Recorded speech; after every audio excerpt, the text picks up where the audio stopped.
Hello and welcome to our channel.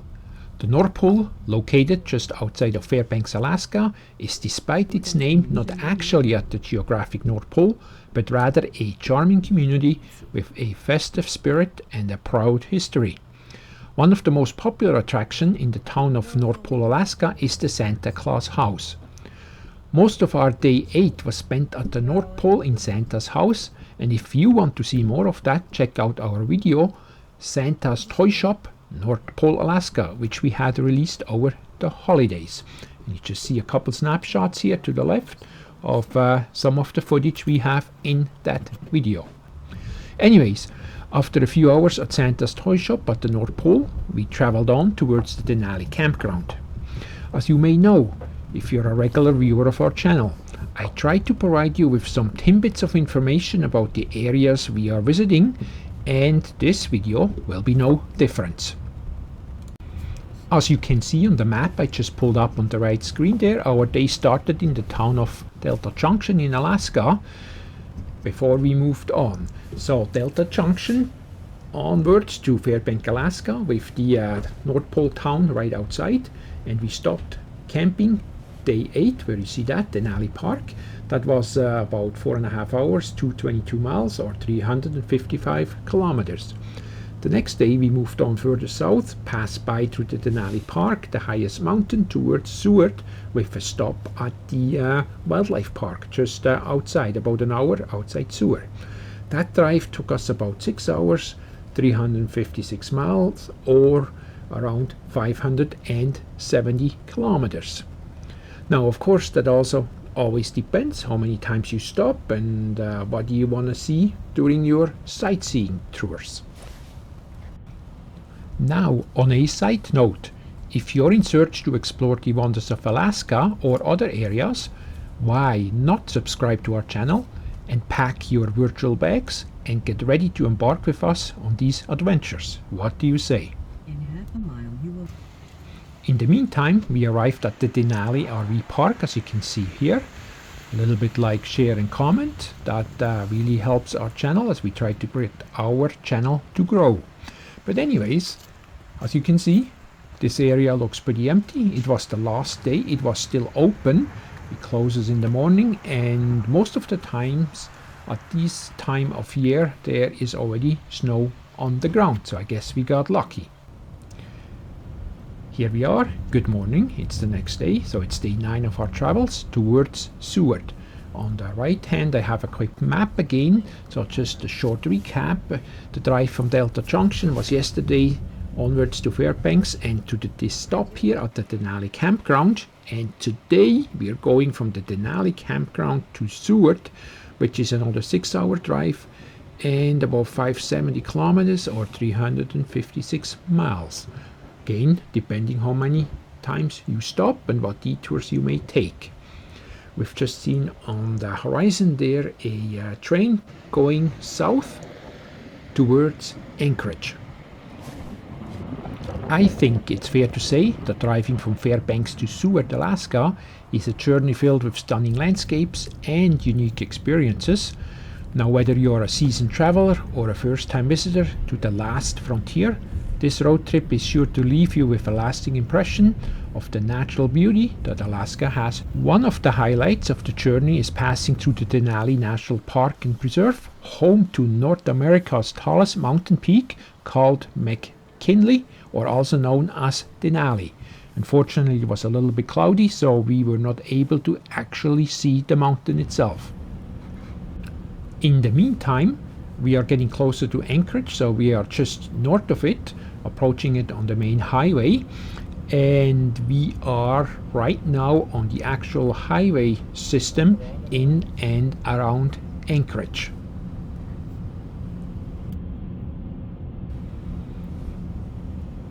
As we continue south towards Seward, and after passing through Anchorage, which is now behind us, so we are on the south of Anchorage on the way to Seward, and we are traveling along the Kenai Peninsula. I'm not sure if I said that correctly. For you local, if you may think if I butchered that, don't hesitate to leave me a comment and let me know if that was the correct pronunciation or not. As we travel along the Turnagain Arm, which is part of the Cook Inlet, that is the home of a geographically isolated and genetically unique beluga whales population. These are fascinating creatures that inhabit the waters of this peninsula in Alaska. The majestic animals are known for their distinctive white color and melon-shaped head, as well as their incredible acrobatic abilities. Belugas can often be seen swimming and playing in the Kenai forts and Cook Inlets. Unfortunately, as we are here, we can't see any of them, but regardless, we made a stop, give you a 360 view around, and keep our eyes open for them. This region in Alaska is also rich with history as well, with evidence of old extinct towns scattered throughout its vast landscape. As you can see on some signs here, these towns once were bustling communities filled with settlers seeking their fortunes in the rugged wilderness of Alaska. Such towns which are now ghost towns is the town of Portlock, which was a fishing village, or even the ghost town as well, which was for gold mining, which was the former town called Sunrise, a former gold mining community.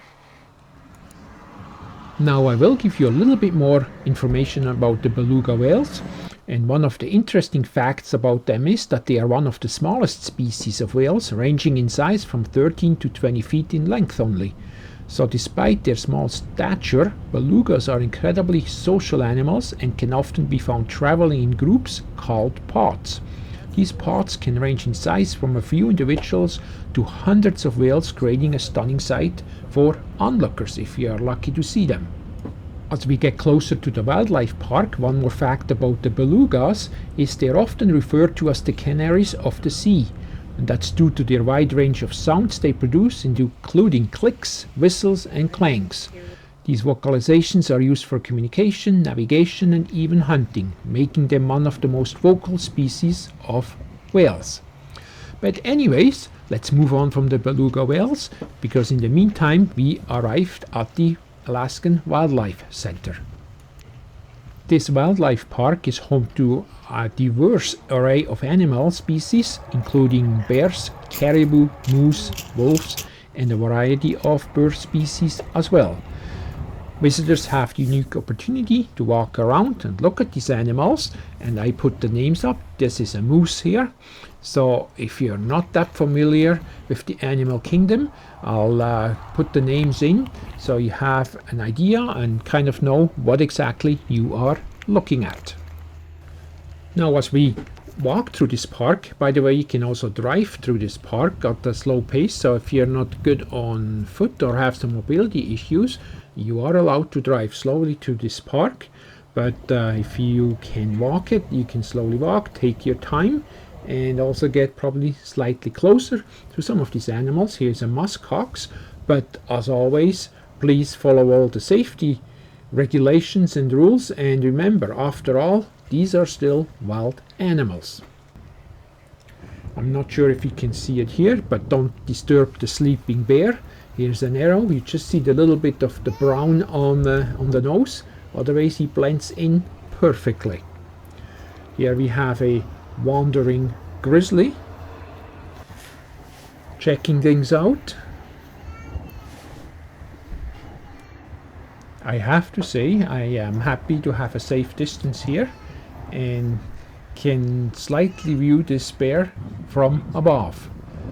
Now here I'm looking at the display, and that's about as close as I dare to get to a bear, and I'm just pointing out the different paintings on here, different animals, different bushes like blueberry bushes, raspberry bushes and so on. Just admiring the art. Same with this one here. I also need to mention that this park plays a crucial role in the wildlife rehabilitation. Boy, that's a big word. But anyways, there are also conservation efforts made, providing a safe and nurturing environment for injured and or orphaned animals to recover and, if possible in some cases, be released back into the wild again. Now, we are looking at a couple caribous here. We will also later on see some reindeer. I always have some difficulties to differentiate caribous and reindeers because they look very similar to each other. This park, by the way, where we are right now here, is kind of at the end of the Turnagain Arm, and we are just keeping our eyes open for some bald eagles to see with the water, with the tide being out here, if they look for some food. Here we found one. It's slightly blurry as he was quite far away, but was happy to see one. If you need more information, there was a map of the area, and then we have a little bit of a view around us. There's a glacier up on the mountain, and we are back concentrating on the park again. We're going to have a look at the wood bison, the herd that's wandering around in here. Now, some of these animals, of course, you will also see outside of Alaska, so they are not all just exclusive to Alaska. Most of them you will find throughout North America, especially in the northern parts and in Canada. And if you recall, with the bisons, we went down to Wyoming last year and we spotted them all the way down there as well. Here we have some white-tailed deer. One is limping a bit or looks a little stiff, but makes it over to dinner. We also noticed a couple coyotes. You may pronounce this slightly different, but here is one laying in the bush, hiding out, but I managed to zoom in and get a snapshot of him.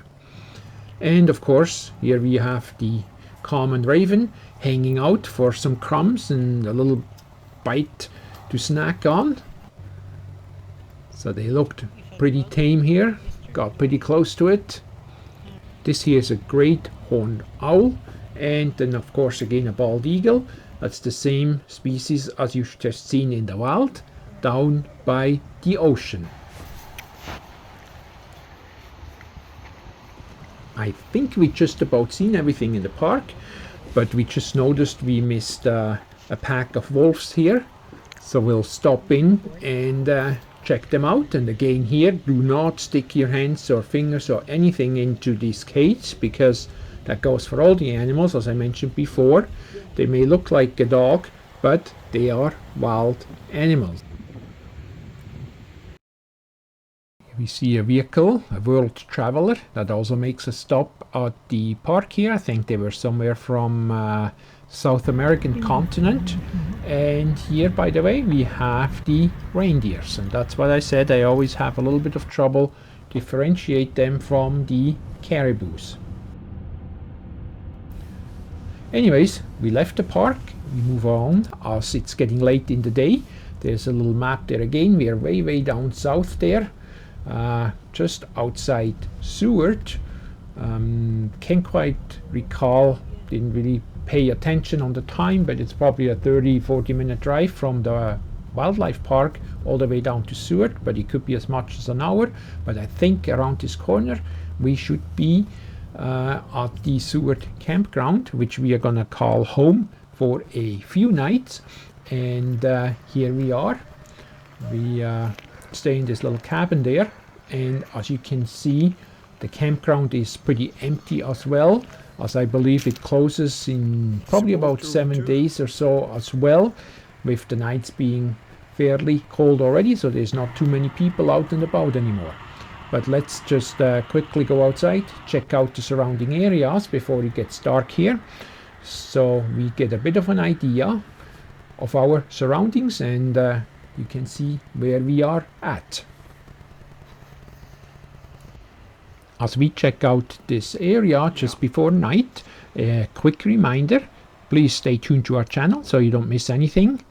And if you don't mind, share, subscribe, like, as this really helps grow our channel and helps bringing this footage to other people and to more people that may be interested in seeing these kind of things.